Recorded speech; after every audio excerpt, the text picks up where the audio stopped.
সমাজ ও রাষ্ট্রে ইসলাম প্রতিষ্ঠিত না থাকাকালীন সময়ে ইসলাম প্রতিষ্ঠায় রাষ্ট্রীয় শাসন ক্ষমতা লাভের জন্য সশস্ত্র লড়াই করার কোনো বিধান ইসলামে নেই। সাংবাদিক বন্ধুগণ, আপনাদের দৃষ্টি আকর্ষণ করে বলছি, ইসলাম নিয়ে চলমান মারাত্মক বিভ্রান্তি হচ্ছে। ইসলাম প্রতিষ্ঠার নামে জঙ্গিবাদ, এই জঙ্গিবাদকে নির্মূল করতে হবে এবং দুর্নীতি সন্ত্রাস নির্মূল করতে হবে। মানুষের জীবনে সুশাসন এবং ন্যায় বিচার প্রতিষ্ঠা করতে হবে। আর এর জন্য একটি মাত্র পথ খোলা আছে, সমাজ এবং রাষ্ট্র পরিচালনায় আল্লাহ প্রদত্ত কল্যাণ পর পরিপূর্ণ জীবন ব্যবস্থা একমাত্র আদর্শ ইসলাম প্রতিষ্ঠা করা। কেন্দ্র বিশ্বের রাষ্ট্র শাসন ক্ষমতা যারা আছেন তারা ইসলাম প্রতিষ্ঠার ব্যাপারে কোনো চিন্তাও করছেন না। তারা গতানুগতিকভাবে মানুষের জ্ঞান দিয়ে রাষ্ট্র গঠন এবং পরিচালনা করে যাচ্ছেন। পরিবেশ অত্যন্ত ভয়াবহ। এইভাবে চলতে থাকলে দুনিয়ার জীবনে মারাত্মক সংঘর্ষ সৃষ্টি হবে। মানুষ ধ্বংসের মুখোমুখি এসে দাঁড়িয়েছে এবং আখিরাতের জীবন ধ্বংস হবে। সুতরাং বর্তমানে যেসব দল ইসলাম প্রতিষ্ঠানের নামে উগ্রপন্থা ও জঙ্গিবাদের জড়িয়ে বিভিন্ন রকম মানবতা বিরোধী কাজে লিপ্ত, তারা মহাবিভ্রান্তিতে ডুবে আছে। তাদের এ ধরনের সকল কর্মকাণ্ড ইসলাম নয়, বরং সন্ত্রাসবাদ।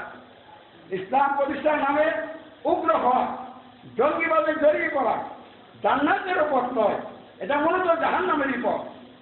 ইসলাম প্রতিষ্ঠিত না থাকার কারণে মানুষ মানবরচিত ব্যবস্থার অধীনে থেকে ইসলামের কতিপয় ধর্মীয় হুকুম পালন করে নিজেদেরকে ইমানদার ভাবে এবং জান্নাতে যাওয়ার স্বপ্ন দেখে। এটাও চরম বিভ্রান্তি। ইসলাম প্রতিষ্ঠার কথা বলে যারা গণতন্ত্র ঘিরে নির্বাচন করে তারাও চরম বিভ্রান্তিতে নিবেদিত। কারণ গণতন্ত্র ঘিরে নির্বাচন করতে হলে সমাজ ও রাষ্ট্রের ক্ষেত্রে মানুষের সার্বভৌমত্ব মেনে করতে হয় বিধায় ইসলাম প্রতিষ্ঠার নামে গণতন্ত্রের অধীনে নির্বাচন করাও অন্যতম বিভ্রান্তি ছাড়া আর কিছুই নয়। এটাও জাহান্নামেরই পথ। সম্মানিত সাংবাদিক বন্ধুগণ, আমরা ইসলামী সমাজ এ সকল ভ্রান্ত চিন্তাধারা ও মতবাদের বিরোধী। ইসলামী সমাজের নেতা কর্মীরা একমাত্র আল্লাহর সন্তুষ্টি লাভের লক্ষ্যে আল্লাহ নির্দেশিত ও রাসূল সাল্লাল্লাহু আলাইহি ওয়াসাল্লামের প্রদর্শিত পদ্ধতিতেই শান্তিপূর্ণ কর্মসূচির মাধ্যমে নিজেদের সময় ও অর্থ কুরবানি করে সমাজ রাষ্ট্র ইসলাম প্রতিষ্ঠায় ইমাম ইসলামের দাওয়াত দল মত নির্বিশেষে সকলকে দিয়ে যাচ্ছে। দুনিয়ার কোনো দল, কোনো প্রতিষ্ঠান বা সংস্থার সাথে ইমাম ইসলামের দাওয়াত ব্যতীত আর কোনো সম্পর্ক আমাদের নেই, ইসলামী সমাজের নেই। আমরা সরকার ও দেশবাসী সহ সকল মানুষের কল্যাণ চাই। সমাজ রাষ্ট্র ইসলাম প্রতিষ্ঠিত না থাকাকালীন সময়ে ইসলাম প্রতিষ্ঠায় সশস্ত্র লড়াইকে রাষ্ট্রীয় শাসন ক্ষমতা লাভের পদ্ধতি বিশ্বাস করা এবং এই পদ্ধতির প্রতি লোকদেরকে উদ্বুদ্ধ করা, আকৃষ্ট করা এবং কর্মতৎপর হওয়া, বিস্ফোরক দ্রব্য অস্ত্র সহ বিভিন্ন রকম ক্ষতিকর সরঞ্জামাদি সংগ্রহ করা, লড়াই করার জন্য প্রশিক্ষণ দেওয়া এবং বাস্তবে মানুষের জানমালের উপর আঘাত করা ও মানুষ হত্যা করা, নিজে হত্যা হওয়া, এরই নাম হচ্ছে জঙ্গিবাদ। যদি কেউ মানুষের আক্রমণ নাও করে, এই চিন্তাকে লালন করে সমাজ এবং রাষ্ট্র ইসলাম প্রতিষ্ঠিত না থাকা অবস্থায় ইসলাম প্রতিষ্ঠার জন্য, রাষ্ট্রীয় ক্ষমতা লাভের জন্য সশস্ত্র সংগ্রাম করতে হবে, করা যায়, তাও এটা জঙ্গিবাদের সম্পৃক্ত বিষয়, জঙ্গিবাদেরই এটা উৎস। এই জন্য ইসলাম এই ধরনের কোন জঙ্গিবাদ উগ্রবাদ সমর্থন করে না। এ ধরনের কর্মকাণ্ড ইসলামের নীতি ও আদর্শ বিরোধী এবং মানবতা বিরোধী চরম অপরাধ বিধায় ইসলাম প্রতিষ্ঠার নামে উগ্রতা ও জঙ্গিবাদ ইসলাম নয়, সন্ত্রাসবাদ। প্রিয় বিজ্ঞ সাংবাদিক বন্ধুগণ, সকল ধর্মের লোকদের জন্য যার যার ধর্মীয় অনুশাসন মেনে চলার সুযোগ রেখে সমাজ ও রাষ্ট্র পরিচালনায় ইসলাম প্রতিষ্ঠিত হলেই দুনিয়ার মানুষের জীবনে সুশাসন ও ন্যায় বিচার প্রতিষ্ঠিত হবে। পরে মানুষের মৌলিক অধিকার সহ সকল অধিকার আদায় ও সংরক্ষণ হবে এবং ইমানদারগণ সমাজ ও রাষ্ট্র ইসলাম প্রতিষ্ঠা করা ও প্রতিষ্ঠিত রাখার প্রচেষ্টার বিনিময়ে আল্লাহর ক্ষমা লাভ করে জান্নাতবাসী হবে। সুতরাং দুনিয়ার কল্যাণ, শান্তি ও আখিরাতে মুক্তির লক্ষ্যে সমাজ রাষ্ট্রে ইসলাম প্রতিষ্ঠার চূড়ান্ত চেষ্টা করা ইমানদারগণের জন্য অত্যধিক গুরুত্বপূর্ণ ইমানি ও নৈতিক দায়িত্ব। ইমানি ও নৈতিক দায়িত্ব পালনের মাধ্যমে আল্লাহ রাব্বুল আলামিনের সন্তুষ্টির লক্ষ্যে 1997 সালে ইংরেজি সালে 17 মে মুফতি আব্দুল জব্বার রহমতুল্লাহ আলাইহি ইসলামী সমাজ প্রতিষ্ঠা করেন। ইসলামী সমাজের নেতা কর্মীরা আল্লাহ নির্দেশিত ও তারই রাসূল হযরত মুহাম্মদ সাল্লাল্লাহু আলাইহি ওয়াসাল্লামের প্রদর্শিত শান্তিপূর্ণ পদ্ধতিতে সমাজ ও রাষ্ট্রে ইসলাম প্রতিষ্ঠার আন্তরিক প্রচেষ্টা চালিয়ে যাচ্ছে। ইসলামী সমাজের নেতা কর্মীরা ইমান ইসলামের দাওয়াত দিতে গিয়ে বিভিন্ন সময়ে প্রশাসন কর্তৃক সন্দেহমূলক গ্রেফতার ও হয়রানির শিকারও হয়েছে।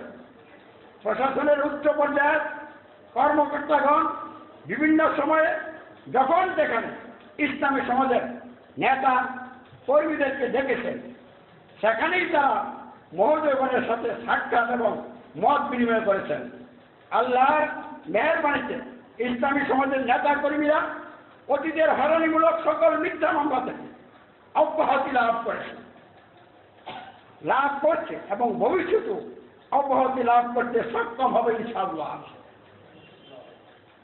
সম্মানিত প্রিয় সাংবাদিক বন্ধুগণ, গত 3/2/2017 অর্থাৎ ফেব্রুয়ারি মাসের 3 তারিখ শুক্রবার রাত 8টার সময় চট্টগ্রামের পাহাড়তলী মৌসুমী আবাসিক এলাকার ইসলামী সমাজের সদস্য জামাউদ্দিনের ভাড়া বাসায় ইমান ইসলামের শান্তিপূর্ণ আলোচনা বৈঠক চলাকালে চট্টগ্রাম মহানগর ডিবি পুলিশ ও স্পেশাল টাস্ক ফোর্স গ্রুপ কর্তৃক গ্রেফতার হওয়া ইসলামী সমাজের 24 নেতাকর্মীর বিরুদ্ধে যে সব অভিযোগ দেওয়া হয়েছে তা সম্পূর্ণ অসত্য ও মিথ্যাচার ছাড়া আর কিছুই নয়।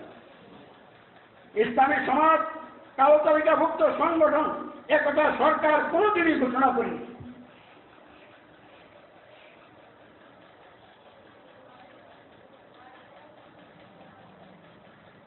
এবং ইসলামী সমাজ কালো তালিকাভুক্ত হওয়ার মতো কোনো কাজও করেনি। ইসলামী সমাজের মতো সংগঠন বাংলাদেশ ছাড়া পৃথিবীর কোথাও নাই। কারণ আমরা গালি শুনি, কাউকে পাল্টা গালি দেই না, মায়ের খাই পাল্টা মারি না, সবার করি ক্ষমা করি এবং ভালোবেসে আন্তরিকভাবে জড়াত করা মন নিয়ে তাদের ধারে ধারে গিয়ে রসুলের তরিকায় অনুসরণ করে দাওয়াত দিয়ে যায়। আমরা কারো উপরে জোর করি না। আমাদেরকে হয়রানি বলে গ্রেফতার করলো, আমরা সরকারকে অভিযোগের ছিল কোনো কথা বলি না, প্রশাসনের উপর আমরা কোনো অভিযোগ দেই না। কারণ যেহেতু ইসলামের নামে বিভিন্ন করে বিভ্রান্তি চলছে, এই জন্য সন্দেহ হতেই পারে। তাহলে সন্দেহমূলক চট্টগ্রামের প্রশাসন সন্দেহমূলকভাবে তাদেরকে গ্রেফতার করেছে। আমার বিশ্বাস গ্রেফতার করার পর তারা উপলব্ধি করতে পেরেছে তারা জঙ্গি নয়, উগ্র নয়, তারা কোনো মানুষের এবং রাষ্ট্রের ক্ষতিকর কোনো কাজের সাথে সম্পৃক্ত নন।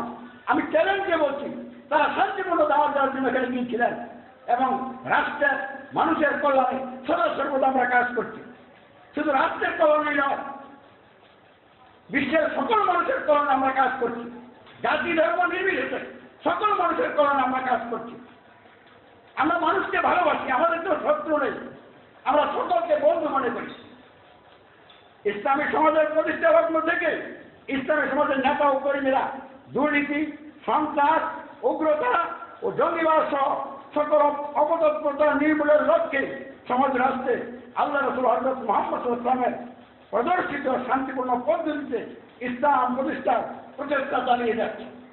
দুর্নীতি, সন্ত্রাস, উগ্রতা, জঙ্গিবাদ চলছে এই কারণে সমাজ ও রাষ্ট্র পরিচালনায় মানবোচিত ব্যবস্থা প্রতিষ্ঠিত থাকার কারণে। মানবোচিত ব্যবস্থা মূলোৎপাটন না করে এই দুর্নীতি মুক্ত হওয়া যাবে না, জঙ্গিবাদ মুক্ত হবে না। যদি এই সকল অপতৎপরতা থেকে আমরা মুক্তি লাভ করতে চাই, শোষণমুক্ত সমাজ এবং রাষ্ট্র গঠন করতে চাই, মানুষের কল্যাণ করতে চাই, তাহলে মানবোচিত ব্যবস্থা মূলোৎপাটন করে আল্লাহ প্রদত্ত কল্যাণকর জীবন ব্যবস্থা রসুলের প্রদর্শিত পদ্ধতিতে শান্তিপূর্ণ কর্মসূচির মাধ্যমে প্রতিষ্ঠা করতে হবে। আমরা সেই কাজটাই করতেছি। আমরা রাষ্ট্রের বিরোধী না, আমরা মানবোচিত ব্যবস্থার বিরোধী। কারণ স্রষ্টার গৃহে বসবাস করিয়া স্রষ্টার বিধান ত্যাগ করে মানুষের যাদের জ্ঞান সীমাবদ্ধ, আমরা যারা এখানে আছি এই রাজধানীর কোথায় হচ্ছে কি আমরা জানি?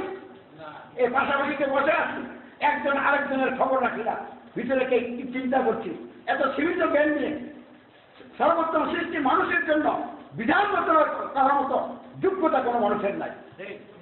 এই জন্যই স্রষ্টা মানুষের কল্যাণের জন্য তার পক্ষ থেকে কল্যাণকর ব্যবস্থা প্রদান করেছেন। তাই আসুন আমরা মানবোচিত ব্যবস্থা ত্যাগ করি, অর্থাৎ মানুষের সার্বভৌমত্ব কর্তৃত্ব অস্বীকার অমান্য করি, সমাজ রাষ্ট্র সহ জীবনের সকল ক্ষেত্রে সার্বভৌমত্ব কর্তৃত্ব একমাত্র আল্লাহর গ্রহণ করে ঘোষণা করি এবং আর ফলশ্রুতিতে মানুষের যদি আইন বিচার আনুগত্য স্বীকার করি, একমাত্র আল্লাহর দাসত্ব আনুগত্য ঘোষণা গ্রহণ করি আর অঙ্গীকার করি।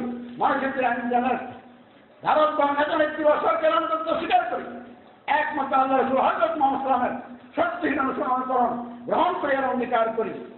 দুর্নীতি, জঙ্গিবাদ, সন্ত্রাস সকল অপতন্ত্রতার বিরুদ্ধে ইসলামী সমাজের দৃঢ় অবস্থান। সরকার ও প্রশাসনের পক্ষ থেকে ব্যাপক তদন্ত করে ইসলামী সমাজের সত্যতা তারা পেয়ে গেছেন। এই জন্য আমি এখানে সংবাদ সম্মেলন করতে পারছি।